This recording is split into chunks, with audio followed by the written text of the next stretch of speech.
Okay, so we're going to tackle these two types of excited states separately.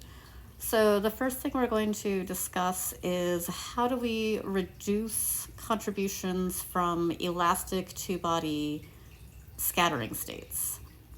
So the thing that is typically done is to try to project onto the different non-interacting momentum shells within the box. And so this is kind of all the information that we have. We know from the Lucier formalism that the energy levels for a given state should be found between the non-interacting energy levels typically. And so what we'll do is we'll take a position space correlation function and Fourier transform to momentum space in order to project onto good definite momenta for our two nucleons. And in general, it's costly to try to do this at both the source operator and the sink operator. And this is because when we talk about inverting the Dirac matrix to get the correlation function, we usually use some type of algorithm that is based long ago on something like conjugate gradient, right? So those are algorithms which allow you to get a given row of the inverse of whatever matrix that you're looking at, because it applies the matrix to a vector in order to get it. And so typically it's easy to get all of the position space information for a given row or column, depending on your convention, meaning at either t equals 0 or your final time, but not at both. So in order to get all of the spatial information that's necessary to Fourier transform at both source and sink, you would need the entire V by V Dirac matrix. You would need the entire inverse of that, and that's very costly.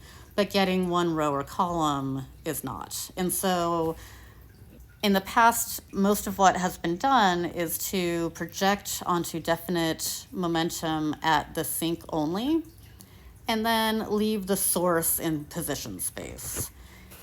And this is just kind of a picture. So this paper from 2011 looked at all the different projections onto the cubic erupts of a box in momentum space, and also their Fourier transforms onto position space. And so these are kind of the pictures of what the sink might look like after this projection.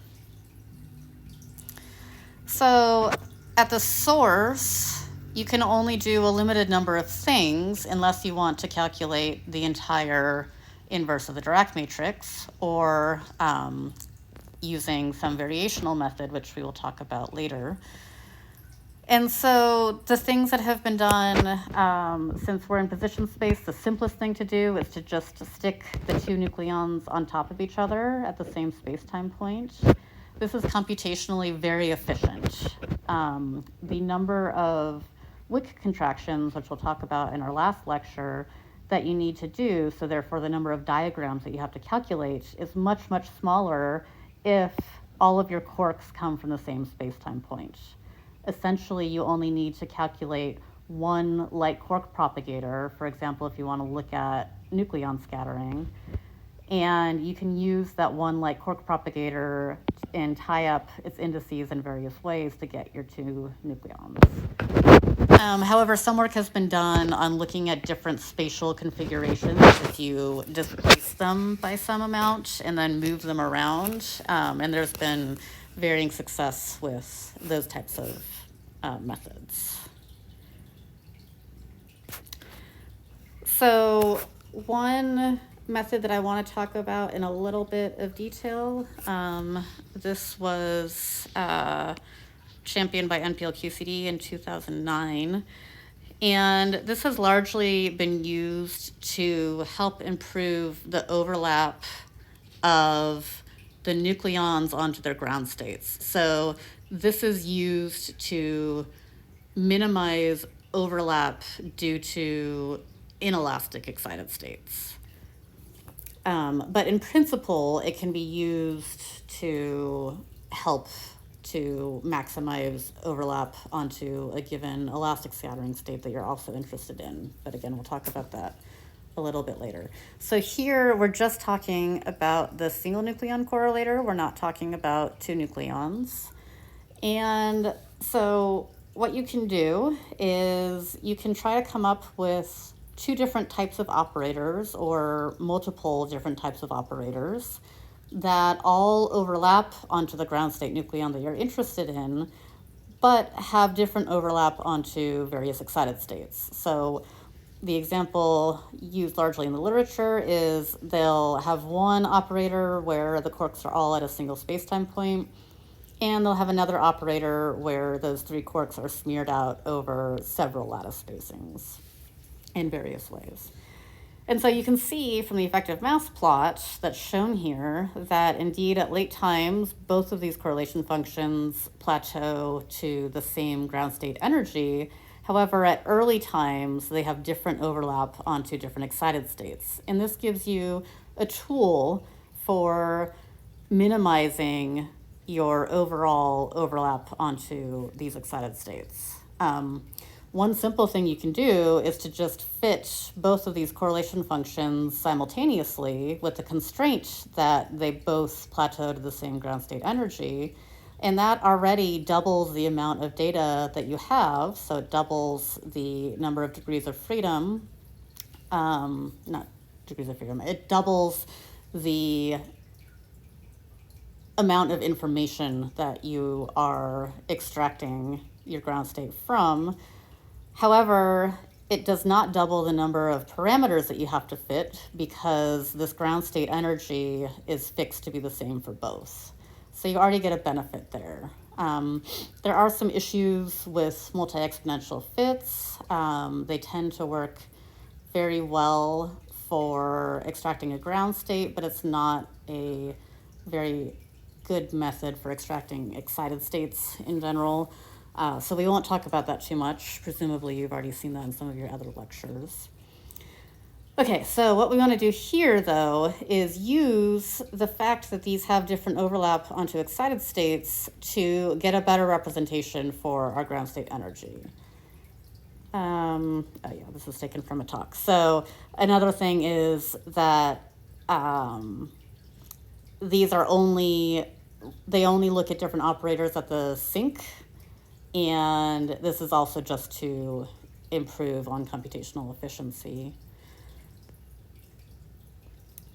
Okay, so what you might imagine doing, just picture this in your brains right now, is say, okay, I know that my two correlation functions, I know what the exponential expansion looks like for them. And so I might be able to take a linear combination of red and blue such that I have a linear combination that has no contribution from the first excited state. And there's an algorithm for how you can do that in an unbiased kind of way. And that's what's the matrix pony method. So it uses the idea that you can write down recursion relations for correlation functions involving different times.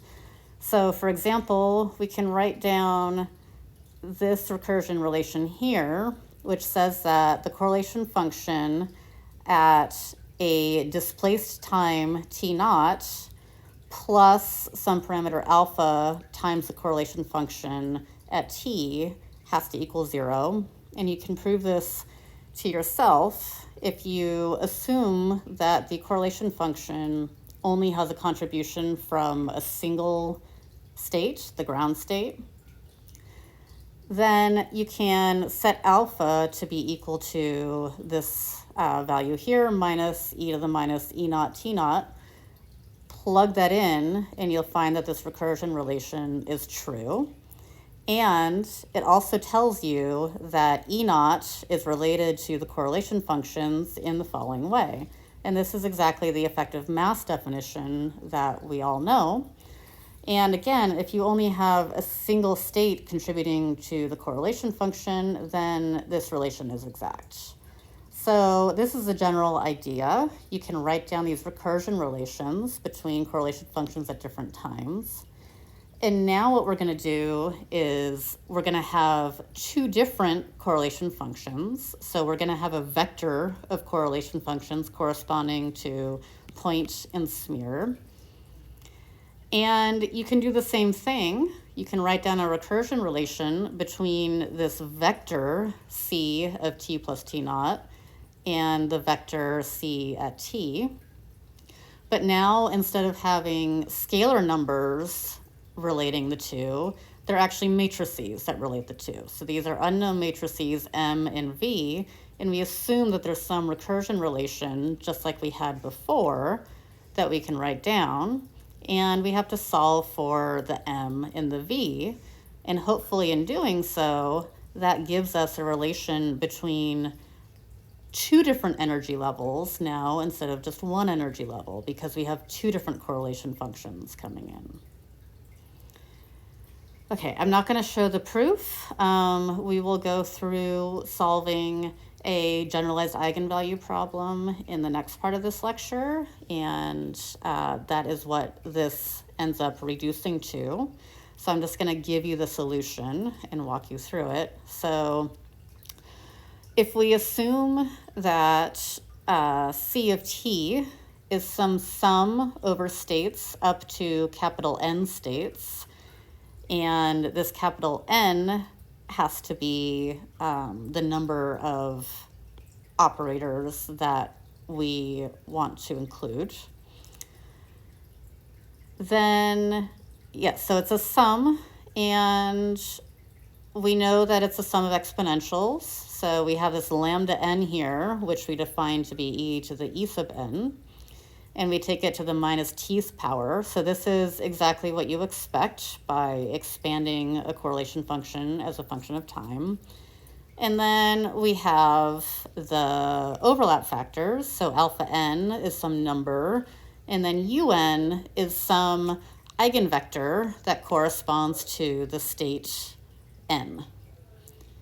And now if you take this and you plug it in, then you find this matrix equation. So m times the eigenvector u equals the eigenvalue lambda to the power t naught times v, again, times the eigenvector u. So this is what we call a generalized eigenvalue problem. And again, we'll work through this in class and also later in this lecture. The solutions are given here. Again, I'm not going to derive them, but it's basically a matrix inverse of an outer product of these correlation function vectors. So you take the outer product of a vector and a row vector, and that gives you a matrix, and then you invert it. And then V is another such product. And it has a few extra parameters. So it has this TW here, and that is just an extra knob. So it takes into account the fact that, for example, this T naught could have been arbitrarily large as long as we're in the regime where only a single state contributes. And so here we have another knob. So we're basically just increasing the number of time slices of correlation functions that we're including, and we can increase it and decrease it and look for stability. Look for the region where only the number of states that we expect to contribute are actually contributing.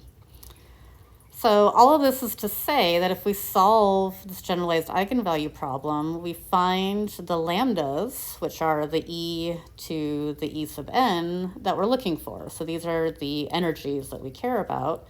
And if we have, for example, two different types of operators for our correlation functions, then we can find two lambdas corresponding to the ground state and the first excited state.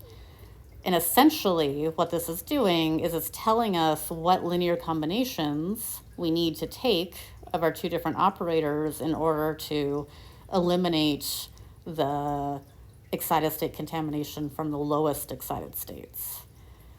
So this is just an example that I've done here with the red and the blue, the smear and the point. Matrix Prony algorithm gives us this linear combination such that now I can fit the energy much earlier in time. I can fit it at t equals 4 because I found an operator that has more overlap onto the ground state than it does to the first excited state. I've essentially eliminated the first excited state contribution. So this is nice. It is computationally efficient because it doesn't require a matrix of correlation functions, which the next thing we discuss, the generalized eigenvalue problem, does require a matrix. And so we can use these operators that we had where we had a position space source and a momentum space sink, because we don't need to evaluate all possible correlation functions of a given source to a given sink. I'll talk about that more clearly in the next portion. Before I do, though, I just want to point out a couple of things. Because the source and the sink are different, it does not give positive definite correlation functions, and you can see that just here in the effective mass plot that is coming from below, not from above. So this could lead to the potential for fake plateaus, although that is not necessary. There's no definitive,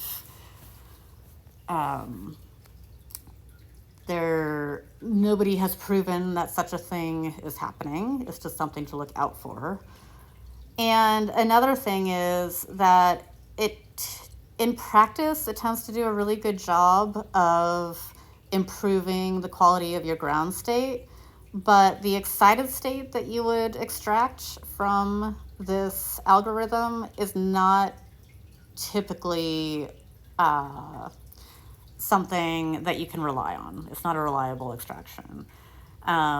They tend to be very noisy, and they also tend to be just linear combinations of the first excited state plus a bunch of other stuff. So it's really good at finding the linear combination to give you the ground state.